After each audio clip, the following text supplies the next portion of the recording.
Bonjour à tous, bienvenue pour cette nouvelle édition de notre conférence Loi de Finances sous format webinar. Je suis Stéphanie Vandal, avocat associé et responsable du bureau de Tage Lille et je vais avoir le plaisir de commenter les principales mesures de la loi de finances et quelques actualités, et ce avec mes confrères des différents bureaux de région. Cela étant, avant de rentrer dans le vif du sujet, je voudrais vous souhaiter à notre nom à tous une très bonne fête, nos meilleurs vœux pour cette année 2022. Alors pour commencer, quelques mots sur les mesures votées en matière de fiscalité des particuliers et plus spécifiquement en matière de transmission d'entreprise. Alors pour ce faire, je vais accueillir Pierre-Emmanuel Kotkilissi, qui est avocat au sein de notre bureau de Toulouse, et Bonjour. Arnaud Mabi, avocat au sein de notre nouveau bureau de Rouen, qui vient juste Bonjour. d'ouvrir. Alors bonjour Arnaud, que peux-tu nous dire s'agissant des principales mesures qui ont été adoptées en matière de transmission d'entreprise ? Merci Stéphanie. Certains dispositifs d'exonération des plus-values de cession d'entreprise ont été aménagés par cette nouvelle loi de finances et je vais évoquer avec vous les trois grands sujets principaux. En ce qui concerne la cession des PME relevant de l'impôt sur le revenu, une disposition temporaire intègre l'article 151 septies A pour tenir compte des difficultés rencontrées depuis 2 ans par un certain nombre d'entrepreneurs pour vendre leurs entreprises. Il faut donc retenir que les entrepreneurs ayant fait valoir leurs droits à la retraite en 2019, 2020 et 2021 bénéficient d'un délai de 3 ans au lieu de 2 pour céder leur entreprise. Arnaud, alors si les entrepreneurs souhaitent effectivement bénéficier de ce dispositif d'exonération, la question qui se pose effectivement s'ils ont un délai supplémentaire pour faire valoir leurs droits à la retraite, c'est qu'en est-il en revanche de l'exercice des fonctions ? Donc sur le sujet de la date de cessation effective des fonctions au sein de l'entreprise, le texte est malheureusement muet. Il nous semble possible de considérer, par analogie avec le texte existant, qu'il doit y avoir un délai maximal de 3 ans entre la liquidation des droits à la retraite et la cessation des fonctions au sein de l'entreprise. Nous devrons évidemment attendre les commentaires de l'administration pour confirmer ce point.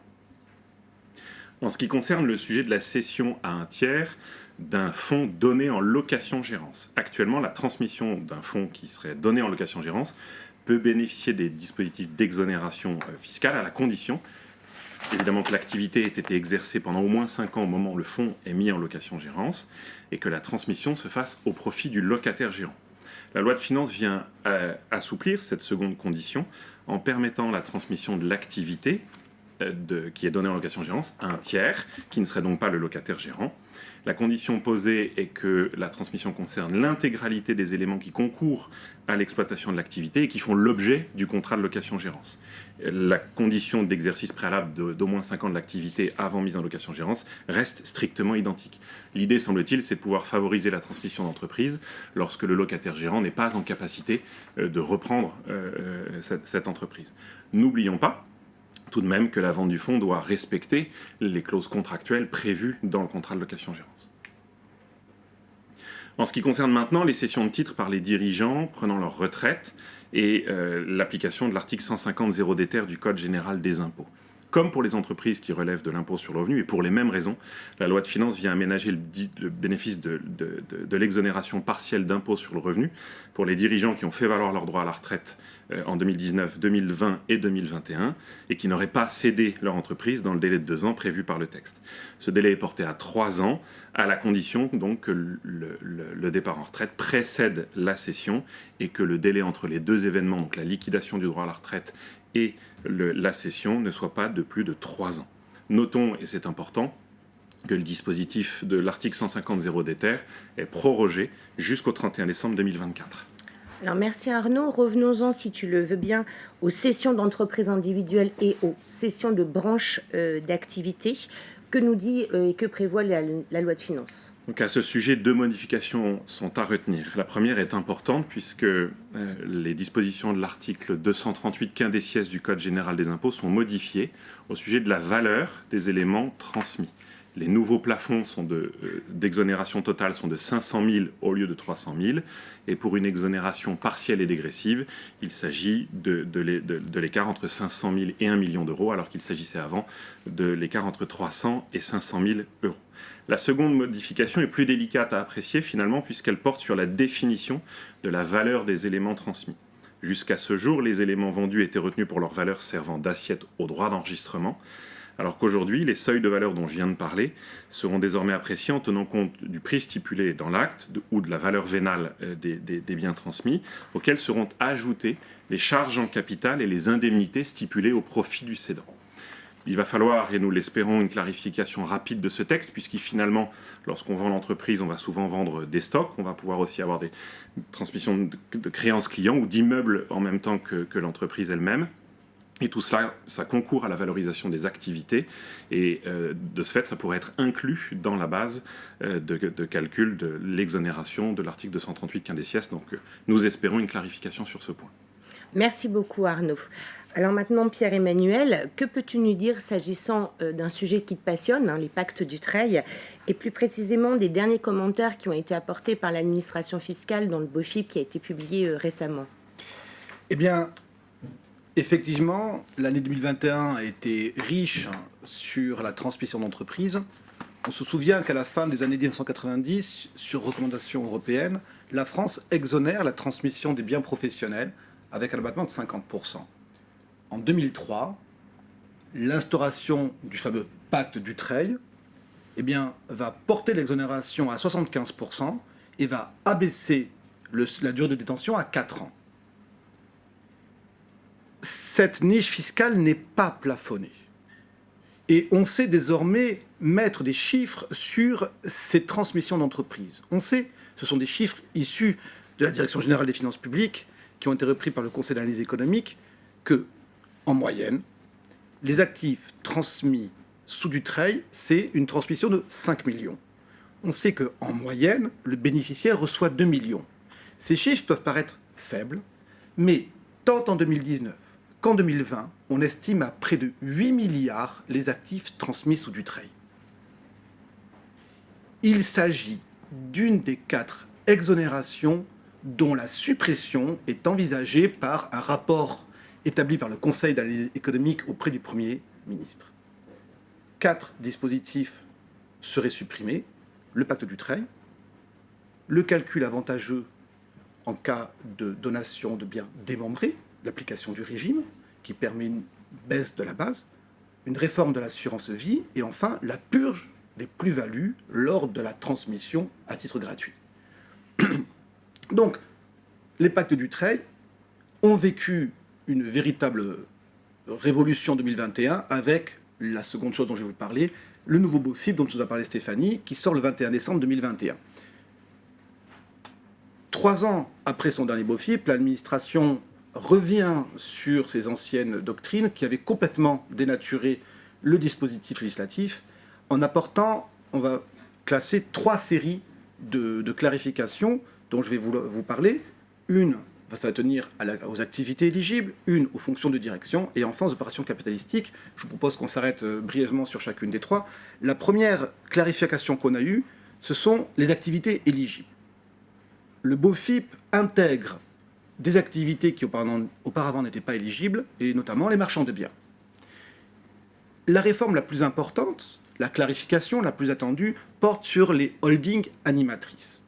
Car effectivement, très peu d'entrepreneurs ont leur société d'activité directement en détention. Ils ont souvent des sociétés holding qui détiennent plusieurs sociétés d'activité.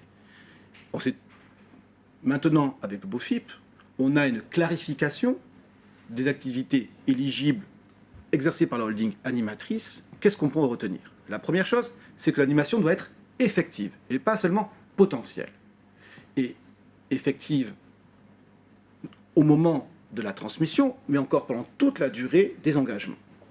Ensuite, en intégrant la jurisprudence du Conseil d'État et de la Cour de cassation, le BOFIP permet la transmission de holdings animatrices dites mixtes, c'est-à-dire qu'elles ont à la fois une activité d'animation des filiales et à côté des biens non professionnels qui peuvent être des placements financiers, des immeubles de rapport, de la trésorerie excédentaire ou même des sociétés filiales qui ne répondent pas aux conditions pour être caractérisées de filiales animées.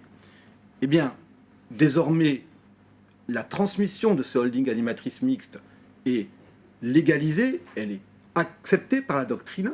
Il faudra faire très attention à l'éligibilité, parce que la holding mixte, ça va être tout ou rien. Si la holding mixte est qualifiée d'éligible du Trey, c'est l'intégralité de la holding qui peut être transmise sous bénéfice du régime de faveur.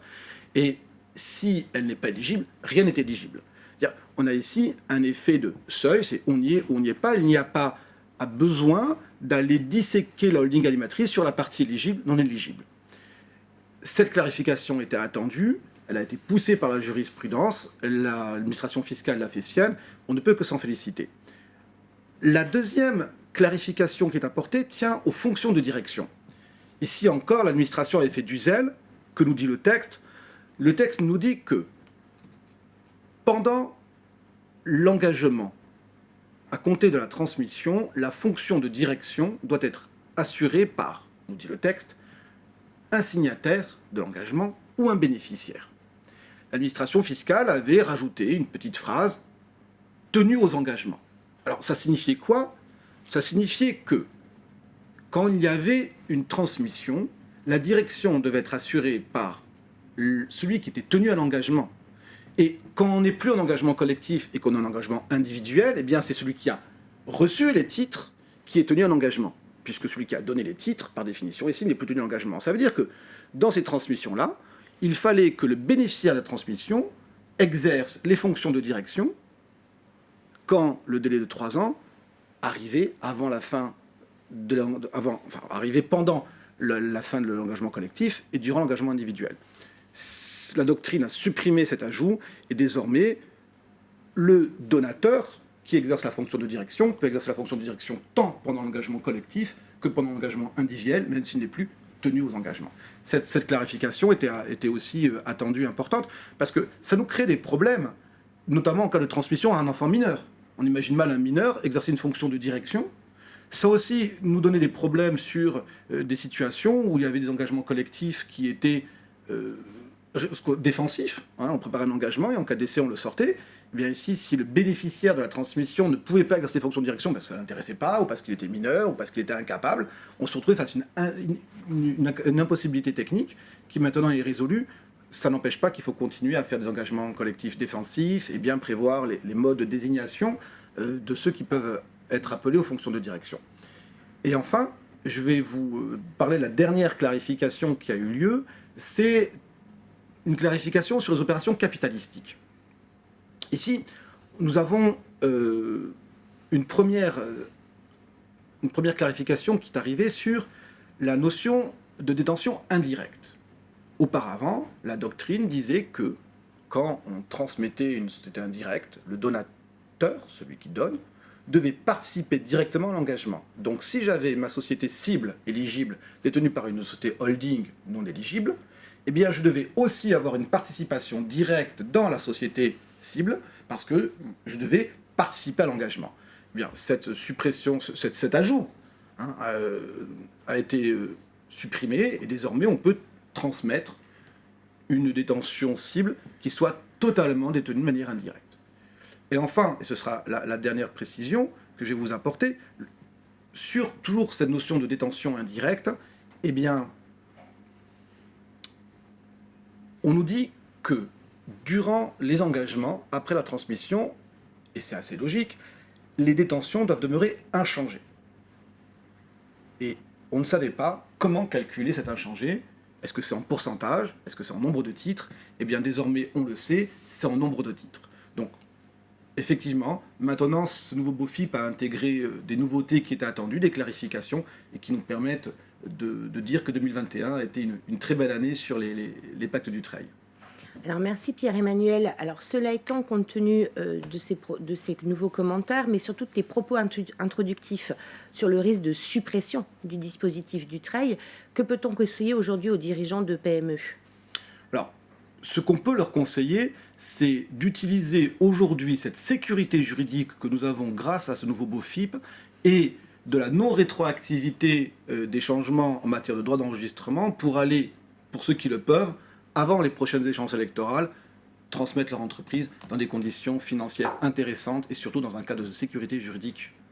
Merci beaucoup. Merci à vous. Alors avant effectivement d'aborder la fiscalité des entreprises, un sujet d'actualité, Arnaud, et qui concerne toujours les particuliers, qui est la crypto-monnaie, qui est très en vogue.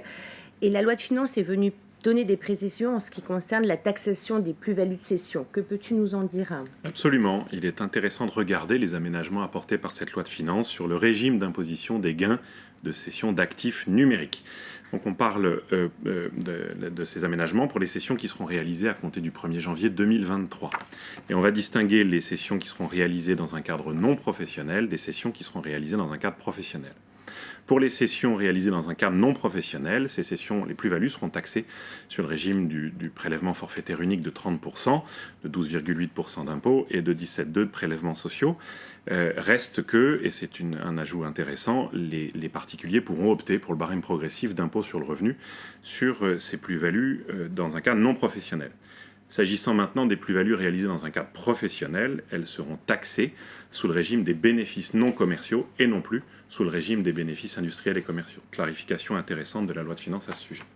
Alors je comprends Arnaud effectivement qu'il y aura une distinction s'agissant des plus-values selon que la cession intervient dans un cadre professionnel ou non professionnel, mais qu'est-ce que finalement une cession dans le cadre professionnel? Donc le texte nous dit qu'il s'agit des opérations réalisées dans des conditions analogues à celles qui caractérisent une activité exercée par une personne se livrant à titre professionnel à ce genre d'opération. Donc désormais, on va pouvoir considérer que la fréquence des opérations, de même que le montant des plus-values, ne permettront plus de qualifier ces opérations de professionnelles. Mais par exemple, seront professionnelles les opérations pour lesquelles le contribuable aura bénéficié de frais de transaction préférentiels en contrepartie d'un engagement d'échange d'un certain volume mensuel ou trimestriel, etc. Ou qui, par exemple, un second exemple, pour les contribuables qui recourent à des outils professionnels ou des pratiques de trading complexes. Nous serons dans ce cas-là dans des cessions à titre professionnel. Voilà ce que je pouvais dire succinctement sur la cession des actifs numériques. Merci beaucoup Arnaud. Alors maintenant nous allons effectivement attaquer la question de la fiscalité effectivement des entreprises. Et s'agissant de la fiscalité des entreprises, je vais accueillir Julien Dominguez, qui est avocat au sein de notre bureau de Bordeaux. Bonjour Julien. Et également Jérôme Zanetti, qui est avocat au sein de notre bureau de Marseille, qui sont tous deux spécialisés en fiscalité, notamment en fiscalité des entreprises. Alors tout d'abord, Julien, la baisse du taux d'IS se confirme et a priori, les promesses sont tenues. En effet, bonjour Stéphanie, bonjour à tous. Alors en effet, la première mesure sur la baisse du taux de l'impôt sur les sociétés, donc on arrive à la dernière tranche de la trajectoire de la baisse du taux de l'impôt sur les sociétés, avec un taux qui devient maintenant plus lisible et plus compétitif par rapport à nos voisins européens. On a maintenant un taux pour les exercices ouverts à compter du 1er janvier 2022, un taux de 25% qui va s'appliquer à toutes les entreprises, peu importe le chiffre d'affaires. On a néanmoins la contribution sociale de 3,3% qui va continuer à s'appliquer pour les sociétés ou groupes dont le chiffre d'affaires est supérieur à 7,63 millions d'euros et qui ont un impôt sur les sociétés à payer supérieur à 763 000 euros, ce qui nous fait un taux effectif de 25,83%. Donc c'est ce taux effectif qu'on va retrouver maintenant dans les impôts différés. On aura un taux unique et le taux de 25% et également le taux de la retenue à la source de droit interne qui va s'appliquer. Alors merci Julien. La loi de finances comporte également un certain nombre de mesures techniques et notamment une mesure qui concerne l'amortissement des fonds de commerce ou plus exactement des fonds commerciaux. Alors certes qui est une mesure temporaire mais qui peut être intéressante pour les entreprises. Oui, tout à fait. Alors, juste avant de commenter le dispositif, peut-être un petit rappel sur les notions et la différence entre le fonds de commerce et le fonds commercial. Donc, d'un point de vue juridique, le fonds de commerce est défini comme un ensemble de moyens affectés par un commerçant à une exploitation en vue de satisfaire une clientèle. Et donc, le fonds de commerce est composé à la fois d'éléments corporels et d'éléments incorporels. Parmi ces éléments incorporels, le droit comptable qualifie de fonds commercial l'élément incorporel résiduel qu'on ne peut pas affecter à un autre actif incorporel. Alors, on va penser notamment à la clientèle, à l'achalandage ou à l'enseigne. Donc, le principe, la règle comptable, c'est qu'on ne peut pas déduire fiscalement l'amortissement des fonds de commerce sous réserve de deux exceptions. La première, c'est lorsqu'on a une limite prévisible à l'exploitation du fonds commercial. Alors ça peut être sur un critère physique, on pensera notamment aux carrières, ça peut être également sur un critère technique, une obsolescence par exemple, ou un critère juridique. La deuxième exception concerne les petites et moyennes entreprises qui peuvent amortir ce fonds commercial sur une période de 10 ans lorsqu'elles ne sont pas en mesure de définir précisément la limite prévisible à l'exploitation. Donc, la loi de finances nous apporte deux choses. La première, c'est qu'elle confirme le principe de non-déductibilité fiscale de l'amortissement du fonds commercial. Et le deuxième apport, c'est qu'à titre exceptionnel, on va avoir la possibilité d'amortir les fonds commerciaux acquis entre le 1er janvier 2022 et le 31 décembre 2025. Alors, juste une petite précision, ce sera toujours plus facile pour les PME de justifier cette déduction de l'amortissement du fonds commercial. Petite attention, parce que on ne pouvait pas déduire des amortissements sur le fonds commercial. En revanche, on avait la possibilité de passer une provision pour dépréciation en cas de perte de valeur. Donc attention à l'articulation entre les reprises de provision et l'amortissement. Merci Julien.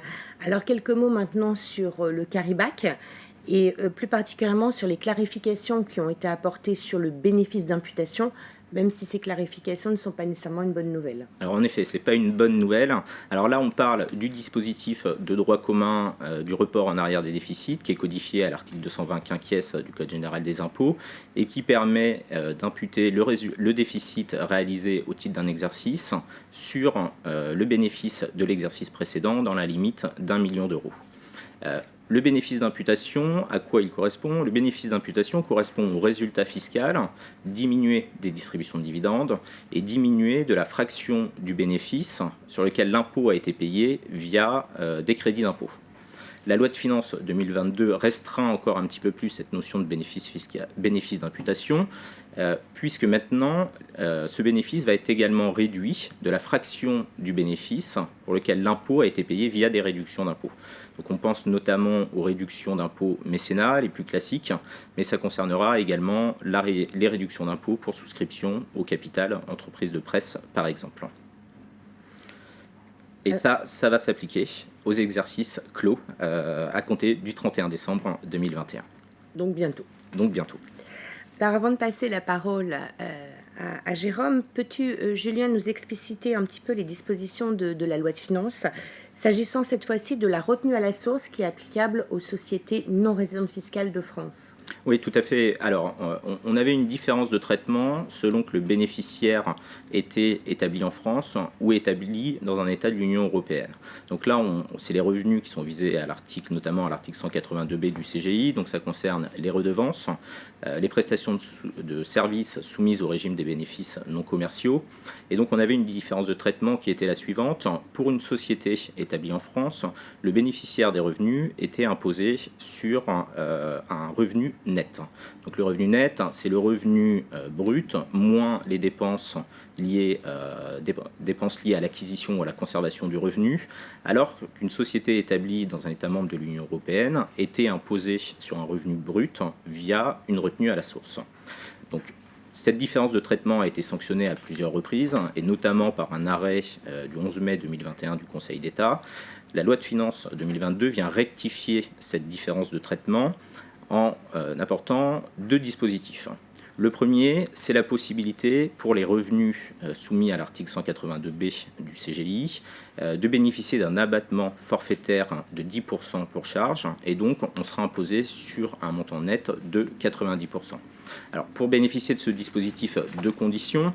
La première, il faut que la société bénéficiaire soit établie dans un État membre de l'Union européenne ou dans un État de l'espace économique européen ayant signé avec la France une convention d'assistance administrative.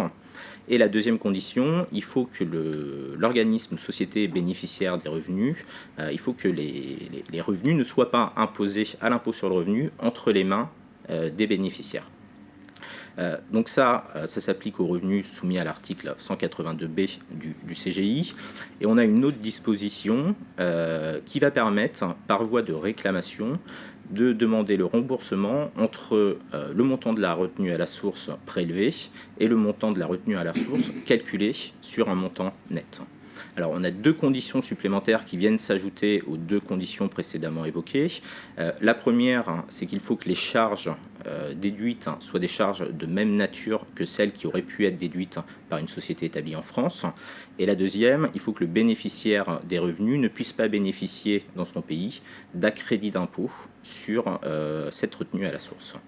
Donc, en termes de délai pour déposer ces réclamations, les réclamations devraient être déposées avant le 31 décembre de la 2e année qui suit celle au titre de laquelle la retenue à la source a été prélevée.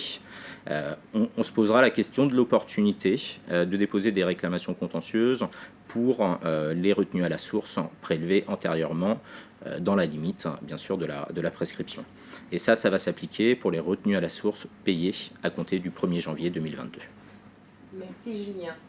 Alors Jérôme, nous allons passer maintenant à un ensemble de dispositions qui sont relatives à l'innovation. Et tout d'abord, nous allons parler de la prolongation de 2 dispositifs, qui est le dispositif Jeune Entreprise Innovante et Crédit d'impôt Innovation. Oui, bonjour Stéphanie, bonjour à tous. Donc, quelques mots sur les nouveautés en matière donc, de fiscalité relative aux jeunes entreprises innovantes et au crédit d'impôt innovation.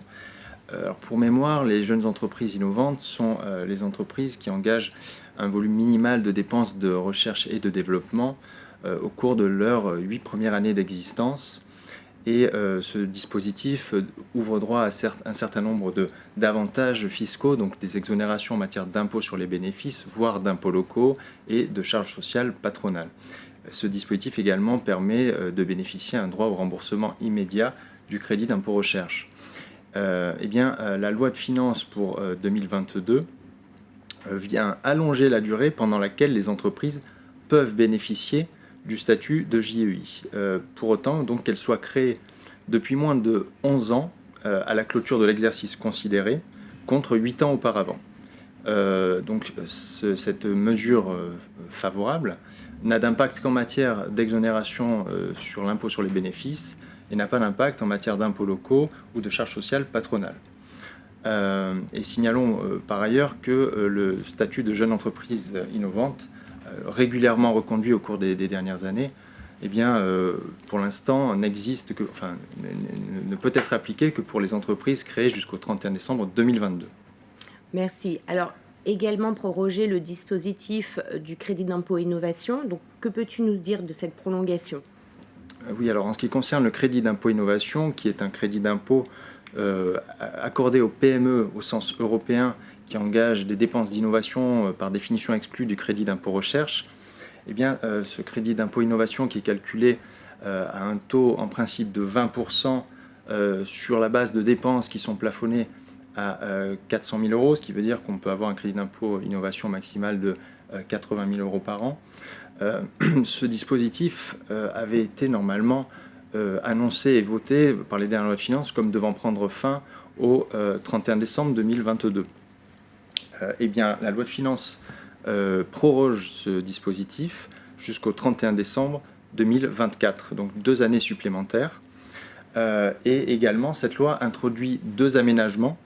Un aménagement défavorable, mais qui résulte d'une mise en conformité avec le droit européen, qui consiste en la suppression des dépenses de fonctionnement, qui sont actuellement prises en compte pour des taux forfaitaires de 75 ou 43%, selon le cas.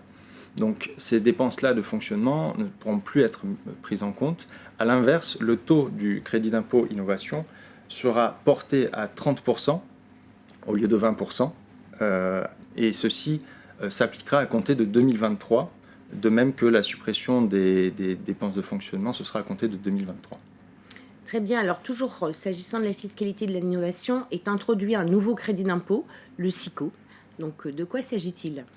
Oui, alors le SICO, il fait suite à, quelque part, la dernière loi de finances qui avait supprimé, à compter de 2022, la prise en compte pour le double de leur montant des dépenses engagées auprès d'organismes publics, organismes de recherche publics. Et donc le SICO, quelque part, vient prendre la suite et la relève pour essayer de ne pas pénaliser les partenariats publics-privés dans le domaine de la recherche. Donc ce SICO, qui est un crédit d'impôt sur la recherche collaborative, un nouveau crédit d'impôt, s'applique pour les dépenses engagées à compter de 2022 jusqu'au 31 décembre 2025. Alors concrètement, de quoi parlons-nous ? Le SICO, qui peut en bénéficier ? Ce sont les mêmes entreprises qui peuvent bénéficier du crédit d'impôt recherche, qui peuvent bénéficier du SICO. Il doit s'agir de contrats de collaboration préalables aux opérations de recherche. Et ces contrats de collaboration doivent être conclus avec des organismes de recherche et de diffusion des connaissances, donc ORDC, qui répondent à une définition européenne.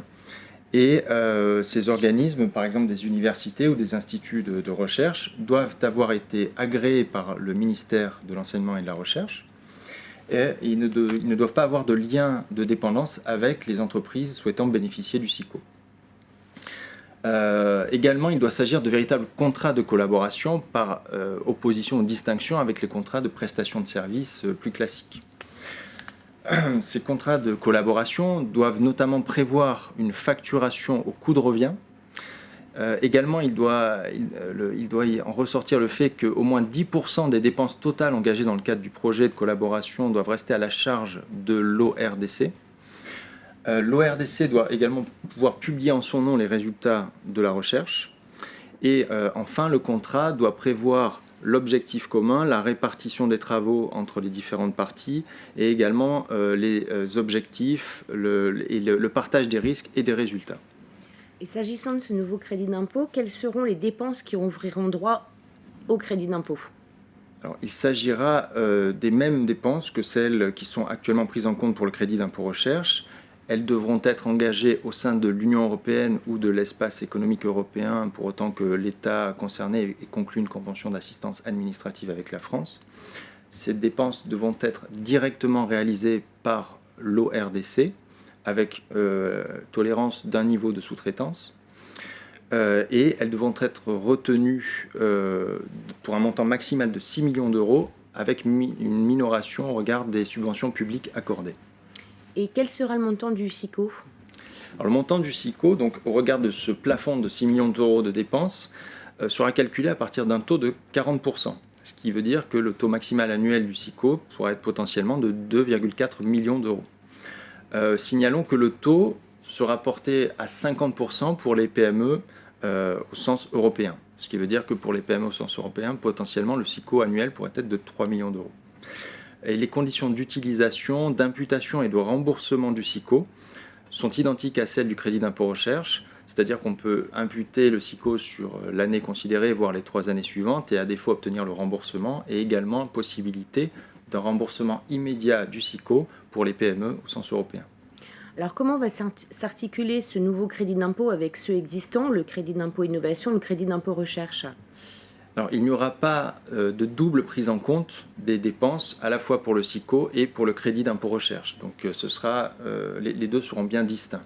Et par ailleurs, malgré tout, tout n'est pas complètement étanche parce que les dépenses qui seront éligibles au SICO et prises en compte pour le SICO seront également prises en compte pour apprécier le plafond des 100 millions d'euros en matière de crédit d'impôt recherche qui fait passer le taux de 30 à 5%. D'accord, très bien. Alors, peut-être maintenant, effectivement, nous allons poursuivre sur les précisions qui ont été apportées dans le cadre par l'administration fiscale, s'agissant effectivement de la réévaluation libre des actifs dont nous avions parlé l'année dernière, puisqu'une mesure avait été adoptée assez favorable aux entreprises dans le cadre de la loi de finances pour 2021. Tout à fait. L'année dernière, donc, cette loi de finances était venue introduire ce dispositif optionnel favorable de neutralisation fiscale des impacts liés à une réévaluation libre des actifs. Pour autant que cette réévaluation intervienne pour des exercices clos entre le 31 décembre 2020 et le 31 décembre 2022. Signalons que ce dispositif, rappelons-le, distinguait selon que les actifs réévalués étaient amortissables ou non amortissables avec des conséquences différentes selon le cas. Bien, la loi de finances, la toute récente, non, excusez-moi, c'est pas du tout la loi de finances, c'est le BOFIP qui a été mis à jour le 9 juin 2021. Et donc ce BOFIP qui a été mis à jour vient préciser notamment de façon favorable en ce qui concerne les titres de participation réévalués, que lorsque ces titres qui ont été réévalués et qui bénéficient d'un sursis d'imposition sont ensuite cédés, eh bien, le régime du long terme est applicable pour autant que les conditions soient par ailleurs respectées. Et notamment, la réévaluation ne vient pas interrompre le délai de détention de 2 ans des titres, c'était une précision attendue, mais en tout cas qui maintenant, depuis le 9 juin dernier, est clairement indiquée dans les commentaires de l'administration fiscale. Et également, dans ce BOFIP du 9 juin, a été mis en ligne un modèle d'état de suivi des écarts de réévaluation avec les informations à indiquer permettant le calcul des amortissements, des provisions et des plus ou moins values de cession des actifs faisant l'objet de la réévaluation. Et dernière précision, cet état de suivi doit être souscrit au titre de l'exercice de réévaluation et également des exercices suivants. Merci beaucoup, Jérôme. Avec plaisir. Alors maintenant, je vais accueillir Sylvain et nous allons parler de fiscalité indirecte et plus particulièrement de TVA, puisque la loi de finances comporte un certain nombre de dispositions qui concernent la TVA. Il y a un sujet sur lequel nous allons nous attarder qui sera la facturation électronique. Mais tout d'abord, Sylvain, que dire des autres mesures en matière de TVA qui ont été adoptées dans le cadre de la loi de finances ? Bonjour Stéphanie, bonjour à tous. Alors effectivement, j'ai choisi de vous présenter 2 mesures de portée technique et puis une mesure plus substantielle, la facturation électronique. Alors commençons par la première mesure qui consiste à remplacer la déclaration d'échange de biens par 2 déclarations. Vous le savez, la déclaration d'échange de biens est un document unique qui recense les flux intracommunautaires entrants et sortants. À compter du 1er janvier 2022, donc depuis le 1er janvier 2022, cette déclaration unique est remplacée par 2 déclarations. D'abord, un état récapitulatif des données clients qui sera destiné à l'administration fiscale et un état statistique confidentiel qui sera destiné à l'administration douanière. Alors, pourquoi cette mesure ? D'abord, il s'agit pour la France de se mettre en conformité avec la réglementation européenne. La France est à ce jour un des rares États à être resté sur une déclaration unique. Et puis, il s'agit de séparer les informations qui sont nécessaires à l'administration fiscale pour sa mission de surveillance de la conformité des règles fiscales, de sa bonne application. L'administration disposera toujours de ces informations utiles et nécessaires au travers de celles qui seront communiquées par l'état récapitulatif. En revanche, les données clients, les données statistiques qui ne seront pas nécessaires à sa mission seront réservées à l'administration douanière dans l'état statistique. Donc en pratique, les entreprises doivent, depuis le 1er janvier, souscrire distinctement ces 2 déclarations sur l'interface DEB. Alors, pour les aider, il y aura un pré-remplissage de l'état récapitulatif, celui destiné à l'administration fiscale, si vous m'avez suivi, qui sera fait à partir des données qui auront été saisies pour l'enquête statistique, celui destiné à l'administration douanière. Alors, voilà pour la nouveauté en matière de déclaration d'échange de biens. Autre mesure significative, l'exigibilité de la TVA sur les acomptes lors de la livraison de biens, et ce à partir du 1er janvier 2023. Alors, jusqu'à présent, et donc jusqu'au 1er janvier 2023, la règle en matière de livraison de biens, c'est que la TVA est exigible au moment de la livraison. Le paiement d'un acompte n'entraîne pas d'exigibilité de la TVA. Cette règle change, puisque à compter du 1er janvier 2023, la TVA sera exigible au moment du paiement des acomptes. Alors, pourquoi déjà ce délai jusqu'au 1er janvier 2023 ? Eh bien, c'est pour permettre aux entreprises d'adapter leur système d'information, de le paramétrer à cette nouvelle mesure. Et puis, ce délai pourrait être également utilement pris en considération par les entreprises, notamment celles qui négocient des contrats de longue durée avec des clients qui ne récupèrent pas intégralement la TVA, puisque cette règle aura un impact sur la trésorerie tant des vendeurs que des clients. Et donc, dans les négociations avec ces clients, c'est une mesure qu'il convient de prendre en compte, d'anticiper. Merci beaucoup, Sylvain. Alors, juste quelques mots avant de repasser la parole sur la fameuse facturation électronique, et cette fois-ci sur les conditions d'application de l'amende pour défaut de facturation. Alors, jusqu'à présent, effectivement, existait une disposition du Code général des impôts qui permettait à l'administration fiscale de sanctionner les contribuables et les entreprises qui omettaient d'établir une facture, avec une amende pouvant aller jusqu'à 50% du montant de la transaction, potentiellement pouvant être ramenée potentiellement à 5% s'il était démontré que la livraison ou la prestation de service qui n'avait pas été facturée avait été néanmoins comptabilisée, et ce dans un délai qui était fixé par l'administration fiscale. Alors cette amende, et ces conditions d'application avaient été sanctionnées par le Conseil constitutionnel, parce qu'effectivement, elle présentait un caractère systématique et surtout son montant n'était pas plafonné. Donc, dans le cadre de la loi de finances, l'administration fiscale et le gouvernement a modifié les conditions d'application de cette amende. Désormais, elle n'est plus égale à 50% du montant de la transaction, puisqu'elle va être plafonnée à 375 000 euros. Elle sera toujours ramenée à 5%, plafonnée à 37 500 euros, dès lors que le contribuable pourra apporter la preuve que l'opération a été comptabilisée, et ce, à n'importe quel moment de la procédure, y compris au stade de la réclamation. Alors la question, c'est de savoir, est-ce que c'est une bonne nouvelle? Alors a priori, voilà, ça ressemble à une très très bonne nouvelle, puisqu'effectivement, ce plafond de 375 000 euros, de 37 500 euros, est plus qu'appréciable, plutôt qu'une amende effectivement de 50% de la transaction. Alors cela étant, nous sommes tous un peu dubitatifs et on se demande si ce n'est pas une fausse bonne nouvelle, puisque compte tenu du fait qu'auparavant cette amende n'était pas plafonnée, que son montant pouvait être extrêmement prohibitif, l'administration fiscale hésitait à l'appliquer très concrètement. Aujourd'hui, si elle est plafonnée à 375 000 euros par exercice et potentiellement à 37 500 euros, nous craignons fortement effectivement que demain, lors des opérations de contrôle, l'administration fiscale n'hésite plus à l'appliquer et qu'on retrouve finalement une recrudescence de l'application de cette amende dans les prochaines opérations de contrôle que nous pourrions rencontrer. Donc c'est une fausse bonne nouvelle, où nous pouvons craindre effectivement que ce soit une fausse bonne nouvelle. Alors maintenant, on va parler du grand sujet de la loi de finances et qui concerne la facturation électronique. Et pour ce, Sylvain, je vais te repasser la parole. Merci Stéphanie, même si tu as des fausses bonnes nouvelles. Bon. Alors effectivement, la facturation électronique repose sur deux piliers. Le premier pilier, c'est l'obligation pour les entreprises assujetties à la TVA de communiquer à l'administration sous format électronique les factures qui résultent d'opérations réalisées avec des assujettis. Ça, c'est ce qu'on appelle le e-reporting. Je me suis trompé, c'est le e-invoicing. Le deuxième pilier, ce sera le e-reporting. Donc, ce premier pilier, c'est le e-invoicing, l'obligation de communiquer les factures réalisées avec des assujettis. Les entreprises, aujourd'hui, transmettent leurs factures à leurs clients. Avec le e-invoicing, les entreprises devront également adresser les factures à l'administration fiscale. Alors, elles pourront le faire directement ou elles pourront le faire en passant par un prestataire. Et en fait, les factures, vous voyez, feront ce qu'on appelle le Y de transmission pour le client et pour l'administration fiscale. Alors, sont concernées par cette obligation les factures à l'attention d'entreprises assujetties à la TVA en France pour des ventes assujetties à la TVA. Ce qui veut dire en creux que ne sont pas concernées par cette obligation de communication des factures les factures à des entreprises étrangères, les ventes à des particuliers ou les ventes réalisées au profit de non-assujettis. Donc ça, c'est le premier pilier, le e-invoicing.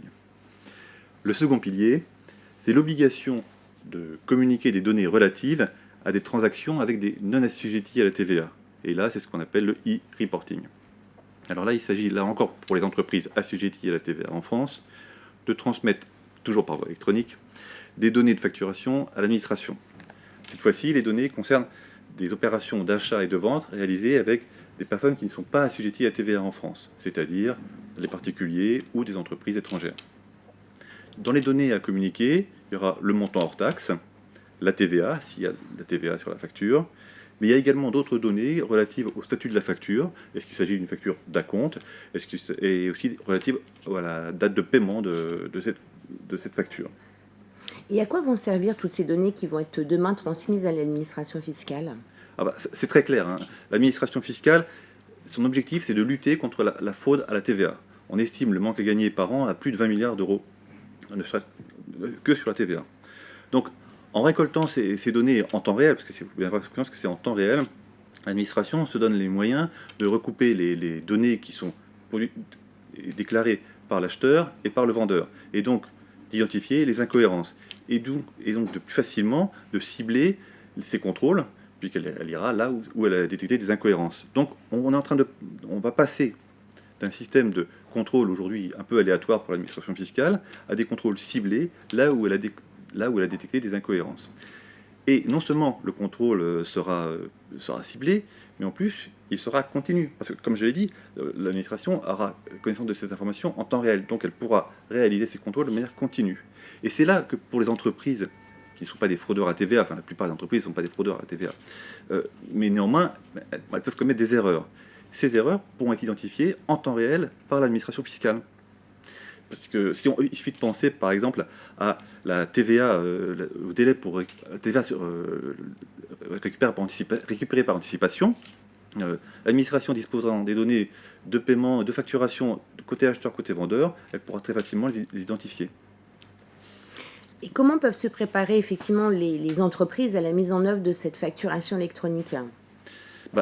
Évidemment, il est important pour les entreprises de se préparer parce que, comme je l'ai dit, sont désormais soumis à un contrôle continu. Donc, on va dire qu'elles n'auront plus droit à l'erreur, même si le droit à l'erreur maintenant est reconnu, mais bon.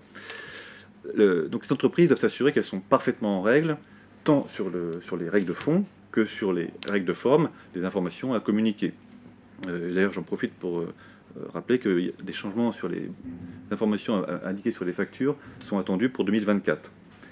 Alors, pour se préparer, je vais faire 2 conseils un peu pratiques. Le premier conseil, c'est les entreprises françaises peuvent se renseigner auprès de leurs homologues européens. Là aussi, la France est en retard par rapport à d'autres pays pour se mettre en place la facturation électronique. L'Italie l'a déjà fait, l'Espagne, la Hongrie, par exemple, vont le faire dans les prochains mois. Et donc, c'est l'occasion pour les groupes français de se renseigner auprès de leurs homologues européens qui ont déjà mis ça en place pour connaître les difficultés qu'ils ont pu rencontrer et pour pouvoir se benchmarker. Et le deuxième conseil pratique que je ferais, c'est pour déterminer l'étendue des travaux à faire pour se mettre en conformité, de s'appuyer sur la piste d'audit fiable. Alors, la piste d'audit fiable, je vous rappelle, c'est un document obligatoire et c'est un document qui décrit les procédures qui sont mises en place pour s'assurer de la fiabilité des process internes et qui servent à déterminer la TVA d'aval et d'amont. Dans cette piste d'audit fiable, on va retrouver l'ensemble des flux qui sont réalisés par la société, et donc c'est une base solide et normalement qui doit être exhaustive pour déterminer l'étendue des travaux à réaliser. Alors j'ai entendu dire effectivement que le délai de mise en place de l'obligation de facturation électronique était décalé de 18 mois.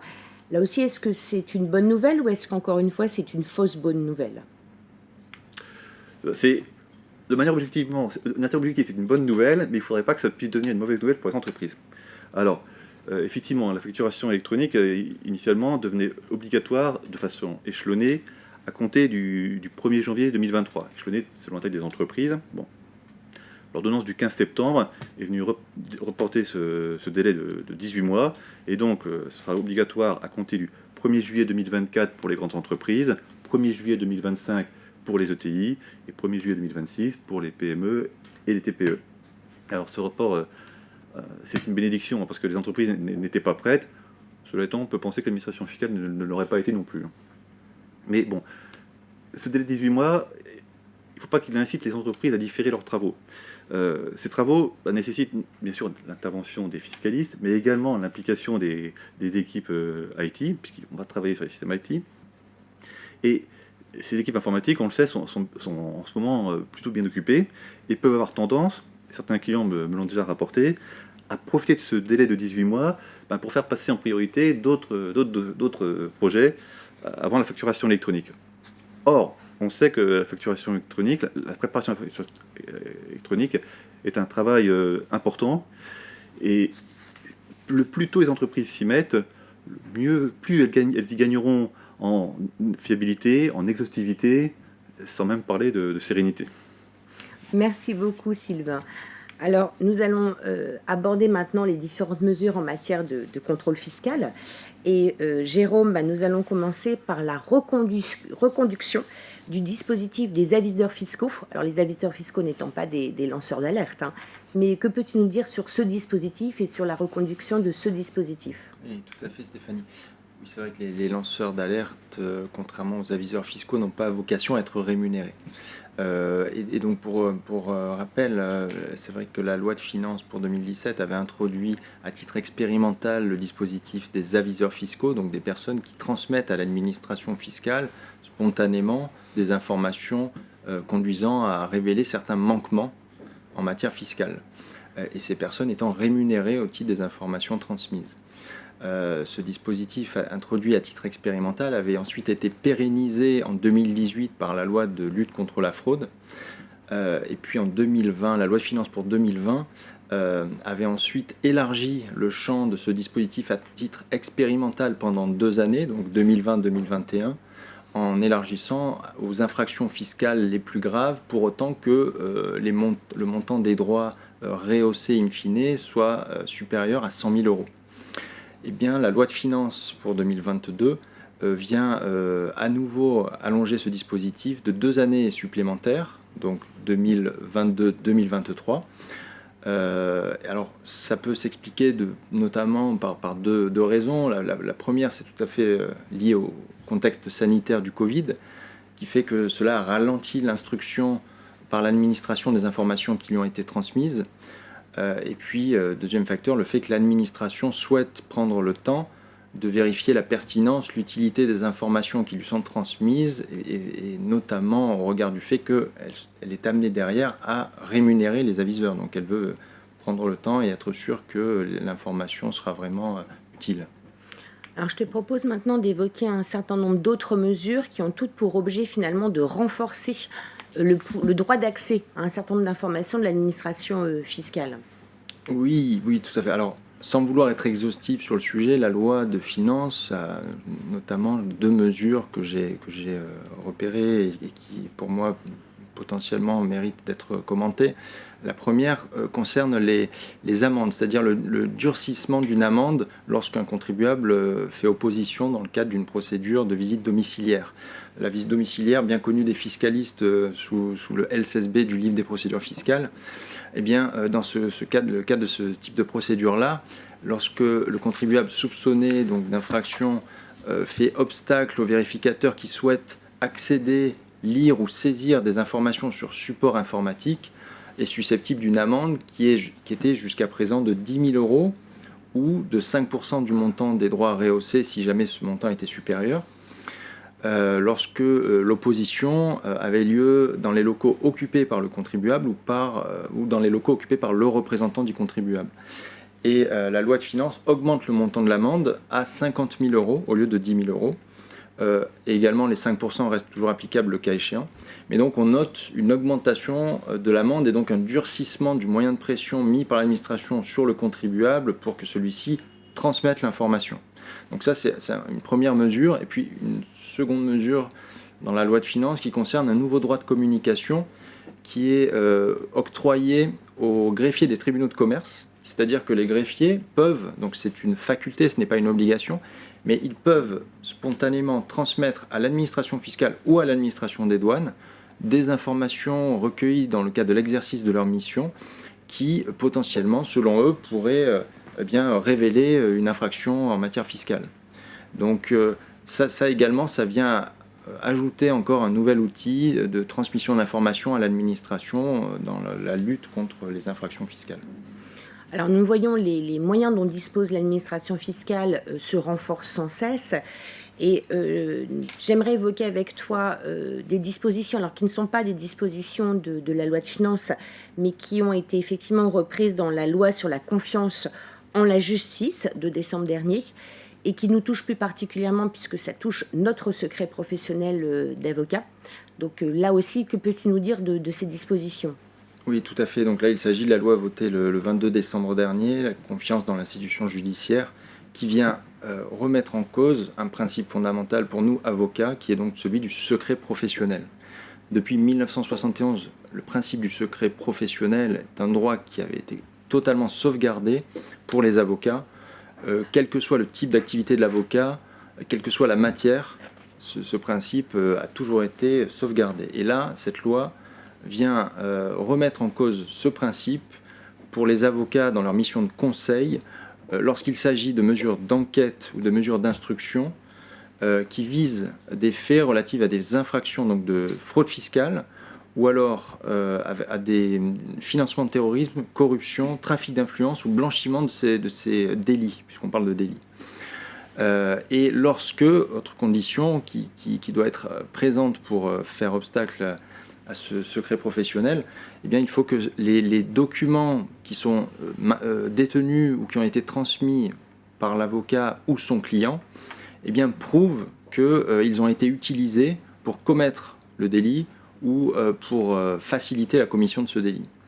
Ce qui veut dire que eh bien, dans ces cas-là, ça apporte beaucoup plus de flexibilité à l'administration bien pour tenter de la recherche d'infraction et en tout cas pour remettre en cause le secret professionnel de l'avocat. Alors, jusqu'à présent, il y a un certain nombre d'entreprises françaises ou étrangères avec des présences fiscales en France qui font l'objet de mesures de perquisition fiscale.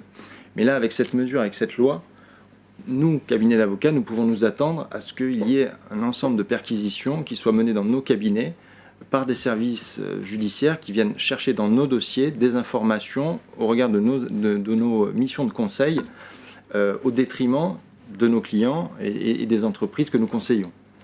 Donc c'est une brèche énorme qui a été introduite par cette loi. Et même si l'administration en pratique affirme à ce stade que ça ne modifiera pas sa façon de pratiquer les perquisitions telles qu'elle l'a fait, et que ça n'augmentera pas, à notre sens, la pression sera beaucoup plus importante sur le terrain, parce qu'ils auront cet outil-là et ils sauront l'utiliser. Sachant qu'il faut mettre ça en perspective par rapport à deux autres éléments de contexte. Il y a d'une part le fait que ce qu'on peut constater sur le terrain, c'est que les perquisitions, elles sont diligentées maintenant, pas forcément en amont du contrôle fiscal, mais pendant le contrôle fiscal. C'est-à-dire que lorsque le vérificateur, au cours de sa procédure de contrôle, constate des discordances entre les documents qu'il analyse et les informations qu'il reçoit par ailleurs, en cours de procédure, il peut tout à fait diligenter, et c'est ce qu'on constate, des perquisitions. Et autre chose, suite à la suppression de la procédure donc, du verrou de Bercy, on note un accroissement, une augmentation de l'échange d'informations entre les services du parquet et les services de l'administration fiscale. Tout ça va dans le sens donc d'une augmentation des moyens mis à disposition de l'administration face aux contribuables. Merci beaucoup. Alors Sylvain, là, nous allons aborder un dernier point qui concerne le contrôle fiscal, alors qui n'est pas une disposition de la loi de finances, mais sur laquelle il nous semblait important de revenir, qui est l'examen de conformité fiscale. Et qu'en est-il un an après, finalement ? Effectivement, comme tu viens de le dire, l'examen de conformité fiscale n'est pas une mesure nouvelle, puisqu'il est issu du décret du 13 janvier 2021, donc presque un an jour pour jour. Alors l'examen de conformité fiscale, je crois que ça s'inscrit dans ce mouvement que souhaite initier l'administration de relations de confiance au sens large entre l'administration fiscale et les entreprises. En fait, ce que voudrait l'administration fiscale, c'est essayer d'anticiper les sujets en amont plutôt que lors de contrôle a posteriori. Et alors en 2021, pour savoir, on dénombrait quand même déjà 20 000 entreprises qui ont pratiqué l'examen de conformité fiscale. Alors ça peut paraître beaucoup en valeur absolue, mais finalement c'est un montant relativement faible eu égard au nombre total d'entreprises. Alors l'examen de conformité fiscale, ça consiste pour les entreprises à demander à un prestataire, peut-être un avocat fiscaliste, un expert comptable, de valider 10 points d'audit qui sont définis dans le décret. Alors je ne vais pas rappeler ces 10 points d'audit, ça va la revue de conformité du fichier des écritures comptables, jusque la revue de l'examen de conformité des règles d'exigibilité en matière de TVA, ainsi que les provisions, les amortissements. Bon, il y a une dizaine de points comme ça. En fait, ce sont d'ailleurs des points que, lors d'un contrôle fiscal, le vérificateur, c'est les premiers points qu'un contrôle fiscal va regarder. Il va regarder le FEC, il va regarder les provisions et les amortissements. Alors, le prestataire va examiner ces 10 points d'audit et va émettre un rapport qui confirme la conformité. Et c'est l'entreprise qui décide d'envoyer ce rapport, exactement dire les conclusions de ce rapport à l'administration fiscale. On peut penser que si le rapport conclut à une non-conformité, l'entreprise peut-être ne le communiquerait pas. Alors, cela étant, effectivement, quel peut être l'intérêt pour les entreprises de recourir à cet examen de conformité fiscale, finalement de payer un prestataire pour faire le travail d'un inspecteur des impôts ? L'intérêt, je dirais l'intérêt officiel pour l'entreprise, c'est d'obtenir une sécurité juridique. Parce que si, en cas de contrôle, un vérificateur remet un des points qui avait été jugé conforme par le prestataire, l'entreprise n'aura pas d'intérêt de retard, n'aura pas de pénalité ou de majoration. En revanche, elle devra quand même payer le redressement. Donc c'est une sécurité juridique relative. Ça n'a pas la force d'un rescrit. Bon, un autre avantage de faire l'examen de conformité fiscale, c'est de faire revoir par un tiers Notamment, c'est la conformité de ces aspects. Alors, certes, les entreprises ont déjà des systèmes internes, font appel à notamment les commissaires aux comptes, revoient ça. Là, c'est une revue plus approfondie, ce qui n'exclut pas d'ailleurs du tout que le prestataire ne puisse pas s'appuyer sur les travaux du commissaire aux comptes pour ne pas avoir à tout refaire. Et en plus, c'est un espèce de contrôle, mais immédiat, et pas 2-3 ans après, quand on a une perte des données, ou une perte, où la mémoire d'entreprise s'est un peu évaporée. Mais bon, à mon sens, le principal attrait de l'examen de conformité fiscale, c'est de réduire la probabilité d'un contrôle fiscal. Pourquoi ? Parce que, en fait, ce que cherche l'administration fiscale, comme je l'ai déjà dit, c'est de lutter contre la fraude. Et elle sait bien que la plupart des entreprises ne sont pas des fraudeurs. Donc, et elle sait aussi que les entreprises qui vont partir sur l'examen de conformité fiscale, ce ne sont pas des fraudeurs. Aucun intérêt pour les fraudeurs à partir sur l'examen de conformité fiscale. Donc, les entreprises qui auront choisi de faire l'examen de conformité fiscale s'éloignent du cibleur de l'administration et donc ont moins de risque d'être en contrôle fiscal. Alors je rappelle que l'option pour l'examen de conformité fiscale doit être prise au moment du dépôt de l'alias fiscal et que le prestataire a 6 mois et l'entreprise a 6 mois pour déposer les conclusions du prestataire auprès de l'administration fiscale. Merci beaucoup, Sylvain. Alors, nous allons attaquer maintenant des sujets concernant la fiscalité internationale. Alors, nous ne sommes plus tout à fait, effectivement, dans le cadre de la loi de finances, mais il nous semblait important de rappeler ou de mettre en lumière un certain nombre d'actualités. Et nous allons commencer, Julien, avec le CBCR public. Qui est concerné et de quelles informations parle-t-on lorsqu'on parle de CBCR public ? Alors, sur le CBCR public, donc pour rappeler CBCR pour Country by Country Report, c'est un dispositif qui est issu du rapport BEPS de l'OCDE de fin 2015, qui a été transposé sur la fraude, qui a été transposé au 1er janvier, qui est entré en vigueur au 1er janvier 2016 en France et codifié à l'article 223 quinquies C du CGI. La logique a été de présenter, de partager des informations pays par pays aux administrations fiscales. Là, on se rend compte, dans le cadre de la directive sur la transparence fiscale publiée au journal officiel de l'Union européenne le 1er décembre 2021, que l'Union européenne va finalement au-delà de ce qui avait été préconisé et proposé par l'OCDE. Donc, en effet, ce dispositif était prévu uniquement pour les administrations fiscales et aujourd'hui, ces informations devront être partagées avec le public. Alors, qui est concerné ? Donc, c'est les sociétés ou succursales établies dans un État membre de l'Union européenne ou dans un État figurant sur la liste noire ou liste grise de l'Union européenne. On vise principalement les États ou territoires non coopératifs au sens fiscal. Ça concernera les groupes dont le chiffre d'affaires est supérieur à 750 millions d'euros. Et en termes d'informations qui devront être communiquées, c'est les informations qui étaient visées par l'OCDE. Donc on va avoir le nombre de salariés, le bénéfice avant impôt, l'impôt dû, l'impôt payé. Et donc on se rend compte quand même que ce sont des informations qui sont assez intrusives. Alors, le principe, c'est que ces informations devront être publiées, vraisemblablement sur un site spécifique de l'entreprise, pendant une période de 5 ans.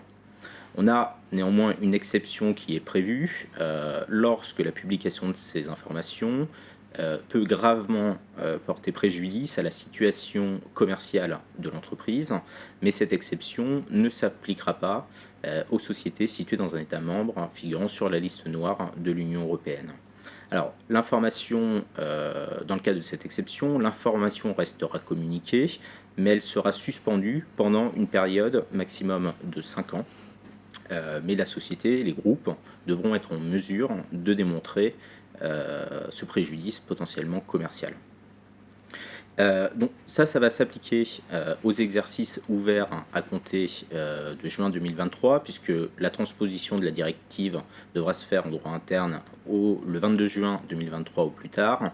Donc pour les sociétés ou groupes qui clôturent sur l'année civile, ça va s'appliquer pour la première fois aux exercices ouverts à compter du 1er janvier 2024.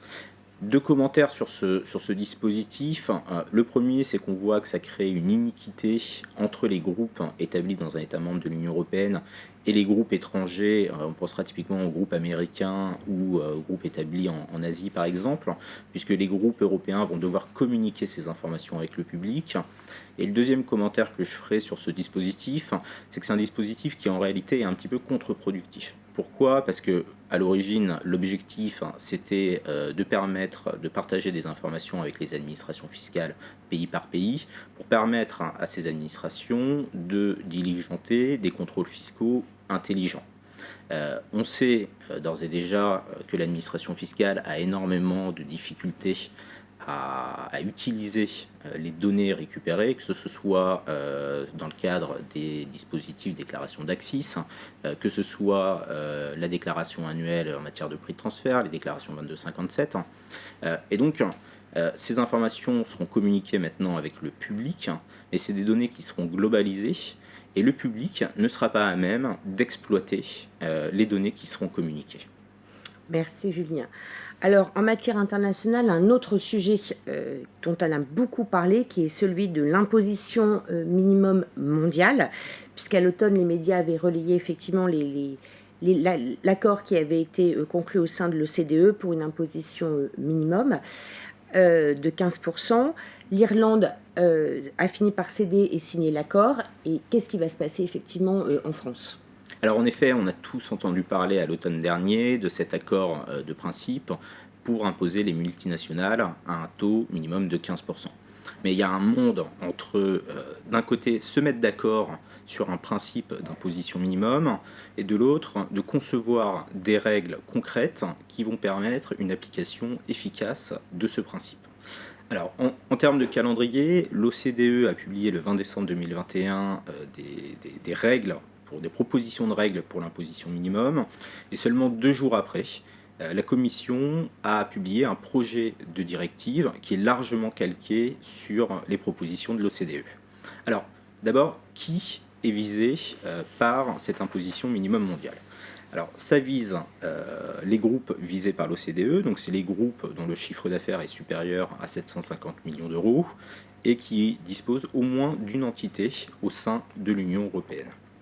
Donc ensuite, qui va payer ? Alors, il y a toute une série de règles, mais de façon schématique, c'est la société mère ultime qui va payer le complément d'imposition.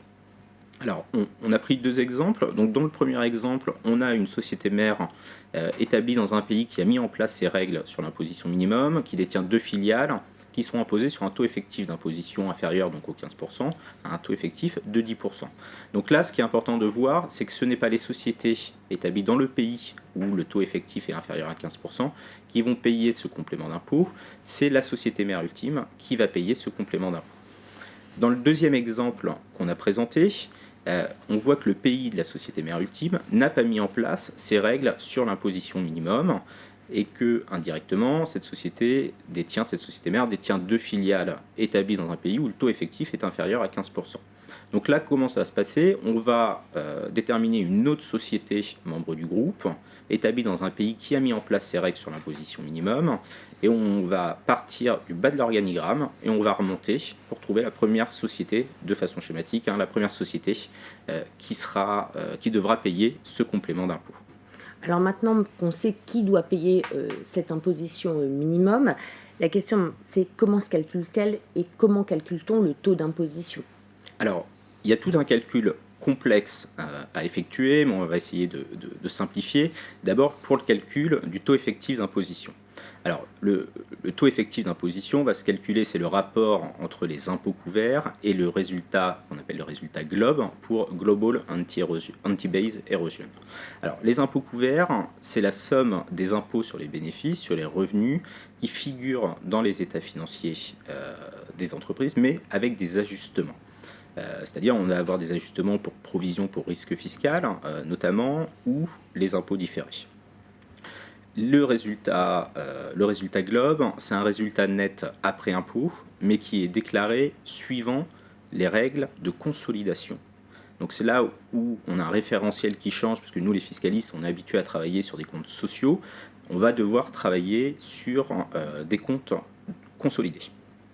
Alors, il y a des ajustements qui sont prévus. C'est un calcul qui se fera pays par pays. On a des ajustements obligatoires, par exemple pour les dividendes, les plus-values sur cession de titres, et on a des ajustements qui sont optionnels, notamment dans le cadre de transactions intragroupes entre sociétés établies dans le même pays. Donc il va y avoir des choix à faire. Alors, l'impôt complémentaire à verser, finalement, va être égal à la différence entre ce TEI et le taux de 15%. Oui, tout à fait, mais également avec des ajustements. Et notamment, on a un ajustement qui est prévu pour les sociétés qui sont établies dans un pays où le taux effectif d'imposition est inférieur à 15%, mais des sociétés qui ont une réelle activité économique, qui ont de la substance. Donc pour ces sociétés, il y a des ajustements qui sont prévus. On va déduire notamment 10% de la masse salariale, 8% de l'actif brut. Donc ça, c'est ces ajustements. On va avoir la directive doit être transposée en termes de calendrier. La directive doit être transposée avant le 31 décembre 2022 pour une application aux exercices ouverts à compter du 1er janvier 2023. Alors, ça nous laisse un petit peu de temps, mais en même temps, ça ne nous laisse pas beaucoup de temps parce qu'il va falloir se préparer. Pourquoi ? Parce qu'on va travailler sur des données consolidées. Donc nous, notre recommandation sur ce dispositif, c'est de faire un test à blanc, grandeur nature, en 2022 sur la base des comptes au 31 décembre 2021, pour d'une part identifier les filiales qui éventuellement seraient soumises à un taux effectif d'imposition inférieur à 15%, vérifier au niveau des outils de reporting qu'on a bien l'intégralité des données disponibles, se mettre en relation avec la DSI pour éventuellement mettre en place des systèmes pour automatiser cette remontée d'informations et également automatiser cette déclaration, les déclarations qui devront être faites. Donc vraiment la recommandation, c'est qu'il faut se préparer. On va changer de référentiel, on va passer sur des données consolidées, agrégées, avec des ajustements, et il y aura des options à faire, des options qui seront prises pour 5 ans, donc il ne faut pas les prendre à la légère. Donc autant anticiper avant de la mise en grandeur nature. Merci beaucoup, Julien. Alors, un dernier sujet, puisque la Commission a également décidé de s'attaquer aux sociétés écrans, et il y a un projet de directive, effectivement, qui est en cours. De quoi s'agit-il ? Comment ça va marcher ? Alors effectivement, Stéphanie, le 22 décembre dernier, la Commission a publié un projet de directive dont le but est de dissuader les entreprises d'utiliser des sociétés écrans à des fins fiscales. L'objectif, c'est de faire la chasse aux holdings qui n'ont été créés qu'à des fins d'optimisation fiscale. Alors, comment décourager l'utilisation de sociétés écrans ? La Commission propose simplement de faire perdre le bénéfice pour ces sociétés, de faire perdre l'accès aux conventions fiscales bilatérales et aux directives européennes. Ça rappelle d'ailleurs la jurisprudence de la communauté CGIE sur les fameuses sociétés danoises qui avaient exclu du bénéfice des directives européennes ces sociétés danoises. Et le fait de faire perdre le bénéfice, l'accès aux conventions et aux directives, ça entraîne l'imposition des taux de retenue à la source, par exemple sur les dividendes en tout cas en France, au taux de droit interne. Donc c'est assez brutal et donc c'est très efficace. Alors la principale difficulté pour la Commission, c'était de définir ce qu'était qu'une société écran. On retrouve à peu près autant de définitions de société écran qu'il y a d'États. Et la Commission a le mérite de proposer une approche en plusieurs étapes. La première étape, on va chercher les sociétés à risque élevé de manque de substance. Et là-dessus, on va s'appuyer sur les indices caractéristiques de substance. Donc, des revenus qui seraient très majoritairement passifs, dividendes, intérêts, redevances, revenus immobiliers. Une activité qui serait principalement transfrontière, c'est-à-dire réalisée en dehors de l'État ou d'implantation de la société, et puis le recours massif à la sous-traitance. Alors, si ces indices sont remplis, la société va être soumise à des obligations déclaratives renforcées. C'est la deuxième étape. Elle devra fournir dans sa liasse fiscale des informations sur les locaux dont elle dispose, l'existence de comptes bancaires actifs dans l'Union européenne, et puis surtout le nombre de personnes qu'elle emploie, leur proximité et leur qualification. Si ces indicateurs ne sont pas remplis, alors là, il y a une présomption de substance insuffisante. Et là, il s'agit d'une présomption simple que l'entreprise peut combattre. C'est la troisième étape. Elle peut le combattre en fournissant des informations détaillées par exemple sur son personnel ou sur ses objectifs commerciaux. Enfin, dernière étape, les États peuvent exempter une société écran si le groupe démontre qu'il n'attire aucun avantage de l'interposition de cette société. Et si une société écran rate toutes ces étapes, donc elle perd le bénéfice des conventions et des directives, et en plus, les informations la concernant seront partagées entre tous les États membres. Alors, dans le cadre de ce projet, quelles sont les prochaines étapes ? Si la directive est adoptée en 2022 comme prévu, et les États membres devront la transposer avant le 30 juin 2023 pour une entrée en vigueur prévue au 1er janvier 2024. Donc il y a fort à parier que c'est un sujet qu'on va retrouver dans les prochaines lois de finances. Et dont nous reparlerons. Avec plaisir. Merci beaucoup Sylvain. Alors nous en avons fini sur la présentation des principales mesures de la loi de finances et de l'actualité fiscale de cette année qui a été assez riche. Je vous remercie de votre participation. N'hésitez pas à poser vos questions, nous y répondrons avec plaisir. Et j'espère que nous nous reverrons très vite, et cette fois-ci en présentiel, même si le webinaire est un exercice qui est intéressant pour nous tous. Au revoir.